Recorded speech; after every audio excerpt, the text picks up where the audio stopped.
Hello and welcome to Tech Dive Gaming. My name is Steven and today I have the pleasure of reviewing City Skylines Sunset Harbor DLC. Now this is the latest expansion in the long storied history of City Skylines DLC, and I think it does not disappoint. It definitely brings in a lot of things that I did not expect. Of course, the main thing it brings in is harbors, specifically fishing harbors. This includes general fishing, algae, seaweed, all this kinds of things. It's a brand new industry for the game.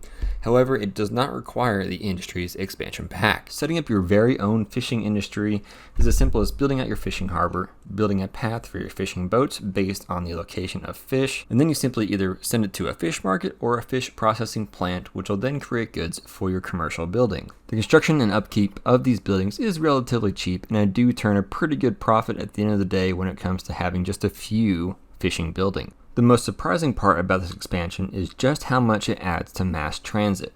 For those of you mass transit buffs, this expansion has everything in spades. It is almost an essential mass transit expansion pack based on the transport hubs, the intercity buses, and the tram buses alone. It adds so many new building types. Basically, you can convert any kind of mass transit into any other kind of mass transit with these hub buildings. The electric tram buses are pretty much just a different kind of tram. And then the intercity buses allow you to get buses from outside of your city, of course. The other biggest part of the DLC is the water treatment options. Basically, the idea is now to have a city completely independent from water sources, as there are now inland water treatment plants, including eco and non-eco options, and there is also a large water tower, which is really just a great addition. These inland water treatment plants do pollute the ground beneath them. However, if you tuck them in an industrial area, they work perfectly.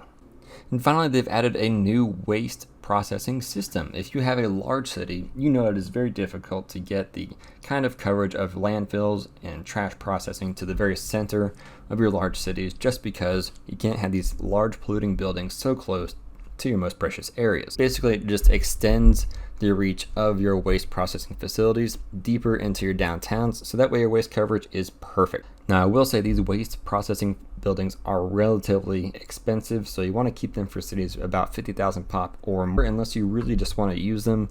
They are quite expensive, though the waste processing facility does give you a little bit of electricity as kickback. And finally, you do get a recreational aircraft landing strip, along with 5 brand new maps. These maps are all unique and interesting, including a desert map that has no source of water on the original tile. This is a break from the original game design, where you had to have a river or creek, and it forces you to use the new inland wastewater treatment facility. So, what do I think? I think this is worth it, especially if you are a fan of having more industries in your city and a fan of mass transit. If you are a mass transit buff for City Skylines, this is a must-have expansion. Just the hubs alone add so much to the game for mass transit. It's crazy. And that's it. Thank you all so much for watching. Please go below, drop a comment, drop a like, maybe subscribe. That'd be really cool. I'm trying to get to 1,000 subscribers by the end of the year. Please help me out on that. I'll see you all next time.